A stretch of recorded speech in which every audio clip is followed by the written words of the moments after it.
संडासमधून रक्त गेलं की 90% लोक एकच गोष्ट म्हणतात, मूळव्याध असेल. मलम लावतात, घरगुती उपाय करतात आणि असंच 6 महिने वर्षभर निघून जातं. पण मी तुम्हाला एक GI सर्जन म्हणून सांगतो, माझ्या OPDमध्ये दर महिन्याला असे पेशंट्स येतात ज्यांना मूळव्याध समजून रक्त इग्नोर केलं आणि तपासणी केल्यावर निघालं मोठ्या आतड्यांचा कॅन्सर. आजच्या व्हिडिओमध्ये मी तुम्हाला 5 स्पष्ट संकेत सांगणार आहे, ज्यावरून तुम्ही ओळखू शकाल की हे रक्त साधं आहे की डॉक्टरकडे आत्ता जायला हवं. शेवटपर्यंत बघा, कारण 5वा संकेत सगळ्यात जास्त मिस होतो.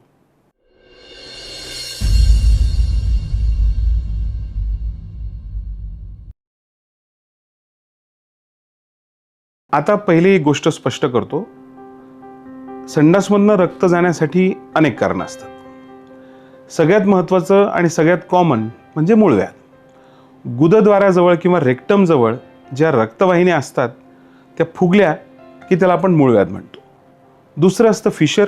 फिशर म्हणजे शीच्या जागेला एक भेग पडते आणि रक्तासोबत युजली पेन पण असतो, सिव्हिअर वेदना पण होतात. तिसरं असतो पॉलिप, म्हणजे लहान आतड्यामध्ये होणारी एक छोटीशी गाठ. युजली हीच गाठ पुढे कॅन्सरमध्ये बदलू शकते. चौथं कारण असतं कोलायटिस किंवा इन्फेक्शन, म्हणजे मोठ्या आतड्यांवर जर सूज आलेली असेल तर लूज मोशन सोबत ब्लिडिंग होऊ शकतं. आणि 5वी जी गोष्ट महत्त्वाची आहे ती म्हणजे मोठ्या आतड्यांना असलेला कॅन्सर. आता समस्या अशी आहे की मूळव्याधीचं रक्त आणि कॅन्सरचं रक्त युजली सुरुवातीला दोन्ही पेनलेस असतं, म्हणजे वेदना नाही, म्हणून आपण तो सिरियसनेसही नाही, आणि हाच सगळ्यात मोठा गैरसमज आहे. आता आपण 5 संकेतांविषयी जाणून घेऊया. पहिलं संकेत म्हणजे मूळव्याधीचं रक्त हे सामान्यतः ताजं किंवा लाल कलरचं दिसतं. संडासच्या वरून आलेलं दिसतं, किंवा आपण जर टॉयलेट पेपर यूज करत असू तर ते कागदावर पण लागतं.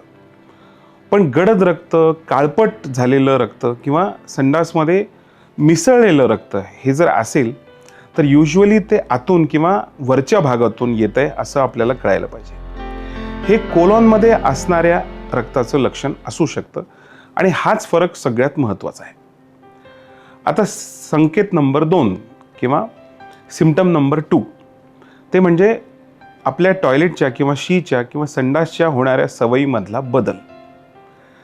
जर काही गेल्या आठवड्यापासून तुमच्या टॉयलेटच्या पद्धतीमध्ये बदल झाला आहे का, म्हणजे अगोदर साफ व्हायची पण आता बद्धकोष्ठता किंवा कॉन्स्टिपेशन जाणवत आहे, किंवा वारंवार तुम्हाला पातळ संडास होते आहे. मोस्ट इम्पॉर्टंटली टॉयलेट झाल्यानंतर, शी झाल्यानंतर पूर्ण झालं नाही अशी भावना आहे का, म्हणजे आम्ही त्याला सेन्स ऑफ इनकम्प्लीट इव्हॅक्युएशन असं म्हणतो. मूळव्याध असेल तर सवयीमध्ये युजली बदल होत नाही, पण आतड्यांमध्ये गाठ जर वाढत असेल तर आतला रस्ता अरुंद होतो आणि सवय बदलते. त्यामुळं रक्त येणं आणि सवयीमध्ये बदल होणं अशा केसमध्ये कंपल्सरीली आपण तपासणी करायला पाहिजे. तिसरा संकेत म्हणजे वजन घटणं आणि त्यासोबत असलेला थकवा. म्हणजे तुम्ही काहीही डाएट न करता जर 3-4 महिन्यामध्ये तुमचं 4-5 किलोपेक्षा जास्त वजन घटतं आहे, शक्यतो आम्ही 10% पर्यंत वेट लॉस हा सिग्निफिकंट वेट लॉस असं म्हणतो, किंवा एखाद्याला सततचा थकवा किंवा धाप लागतोय, तर आतड्यांमधून हळूहळू रक्त जाऊन ॲनिमिया डेव्हलप होतो, म्हणजे रक्त कमी होतं. आणि काही पेशंट्समध्ये कोलॉन कॅन्सरचं हे फक्त एकच लक्षण असू शकतं, म्हणजे रक्त दिसत नाही पण थकवा जाणवतो, शरीराचा किंवा त्वचेचा रंग फिकट होतो. CBC सारखी तपासणी जर करून बघितली तर हिमोग्लोबिन कमी झालेलं असतं. कारण सापडत नाही, पण मग अशा वेळी आतड्यांची तपासणी करायला पाहिजे. चौथा संकेत, वय आणि तुमच्या कुटुंबाचा इतिहास, म्हणजे तुमची फॅमिली हिस्ट्री. आता वयाचं जर बोलायचं झालं तर जगभरामध्ये 45 नंतर कोलॉनचा कॅन्सर वाढतो असं आपण बघतोय. त्यामुळं all over the globe guidelines म्हणतात की 45 वयापासून पुढे आपण आतड्यांच्या कॅन्सरची स्क्रीनिंग करायला पाहिजे. पण हेही तुम्हाला सांगू इच्छितो की मागच्या 10 ते 15 वर्षामध्ये अगदी तरुणांमध्ये म्हणजे 30-35 वयामध्येही आपण कॅन्सर वाढताना बघतोय. ह्याला इंटरनॅशनल लिटरेचरमध्येही आपल्याला स्पष्ट झालेलं दिसतं आणि माझ्या स्वतःच्या प्रॅक्टिसमध्ये मी बघतो की 30-35ल्या तरुणांमध्येही कोलोन कॅन्सर डेव्हलप होतोय. त्यातल्या त्यात घरात आई, वडील, भाऊ, बहीण ह्यापैकी कोणाला जर आतड्यांचा कॅन्सर किंवा पॉलिप झालेला असेल तर तुमचा धोका दुपटी-तिपटीने वाढतो. त्यामुळं अशा व्यक्तींमध्ये वाट न बघता स्क्रीनिंग टेस्ट लवकर सुरुवात करायला पाहिजे.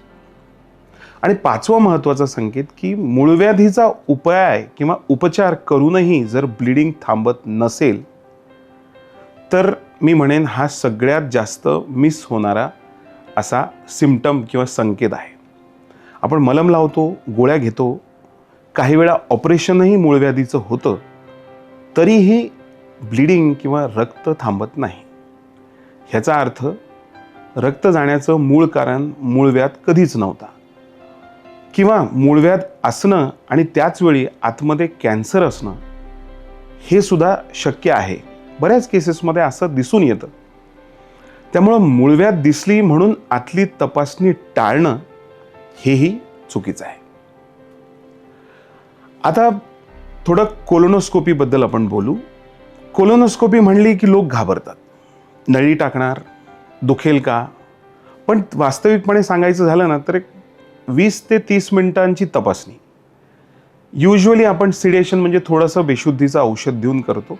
त्यामुळं मेजॉरिटी पेशंट्समध्ये विशेष त्रास असा काही जाणवत नाही. पूर्ण मोठं आतड्यांची तपासणी होऊ शकते, प्रत्यक्ष आपल्याला दिसतं. ज्यांच्या केसमध्ये पॉलिप किंवा काही छोटंसं लिजन असेल हे त्याच वेळी पण काढता येतं आणि त्यामुळं तपासणी आणि उपचार हे सुद्धा एकाच सेटिंगमध्ये आपण करू शकतो. आणि ही तपासणी किंवा ही पॉलिप जर आपण काढली तर कॅन्सर होण्याआधीच आपल्याला ते थांबवता येतं. आता हे समजून घ्या, मोठ्या आतड्यांमध्ये कॅन्सर हा कधीच अचानक होत नाही. बहुतेक वेळा तो पॉलिप बनतो म्हणजे छोटीशी गाठ बनते.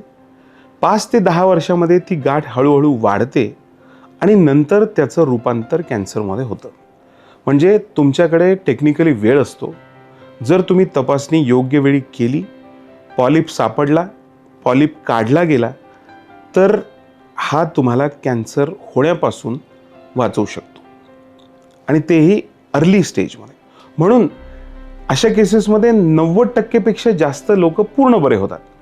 पण उशीर झाला तर तेच प्रमाण सिग्निफिकंटली कमी होतं. हाच फरक आहे एका तपासणीचा. थोडक्यात आपण लवकर डॉक्टरांकडे किंवा गॅस्ट्रो फिजिशियन किंवा सर्जनकडे जायला पाहिजे जर रक्ताचा कलर गडद आहे किंवा ते संडासमध्ये मिसळलेलं आहे असं वाटतंय. दुसरं, शौचाच्या सवयीमध्ये रिसेंटली बदल झाला आहे. तिसरं, वजन घटलंय अनइंटेन्शनली म्हणजे प्रयत्न न करता वजन घटलंय, थकवा येतोय किंवा रक्त कमी झालंय. चौथं, तुमचं वय 45 पेक्षा जास्त आहे किंवा फॅमिली हिस्ट्री कोणाची पॉलिप किंवा कॅन्सरची आहे. आणि 5वं महत्त्वाचं, उपचार करूनही जर रक्त थांबत नाही तर अशा केसमध्ये आपण डेफिनेटली तपासणी करायला पाहिजे. आता एक केसबद्दल सांगतो. एक 50शीतले गृहस्थ 2 वर्ष मूळव्याधीचा त्रास म्हणून वेगवेगळ्या डॉक्टरांकडनं मलम, गोळ्या, ट्रीटमेंट हे घेत होते. शेवटी थकव्यामुळं इव्हॅल्युएशनसाठी आले. आम्ही कोलोनोस्कोपी केली. रेक्टममध्ये गाठ सापडली. फॉर्च्युनेटली अजून पसरलेली नव्हती. ऑपरेशन झालं. आज ते ठीक आहेत. 2 वर्षापासून रिकव्हरी पूर्णपणे झालेली आहे. पण मला हे वाटतं की हेच गृहस्थ जर 2 वर्षा अगोदर आले असते तर कदाचित फक्त पॉलिप असला असता. पॉलिप इझिली कोलोनोस्कोपीद्वारे काढून टाकला असता आणि विषय तिथेच संपला असता. त्यामुळं रक्त येणं शौचामध्ये हा शरीराचा एक अलार्म आहे. तो बंद करायचा नसतो, तो ऐकायचा असतो आणि त्याच्यावर ॲक्शन घ्यायची असते. तुम्हाला किंवा घरातल्या कोणाला यातलं एकही लक्षण असेल तर हा व्हिडिओ त्यांना शेअर करा. एक शेअर कदाचित एखाद्या व्यक्तीचा जीव वाचवू शकतो. मोठ्या आतड्यांच्या कॅन्सरची संपूर्ण माहिती, लक्षणं, उपचार आम्ही एपिसोड 7 आणि एपिसोड 13 मध्ये शूट केलेले आहेत. तुम्ही ते बघू शकता.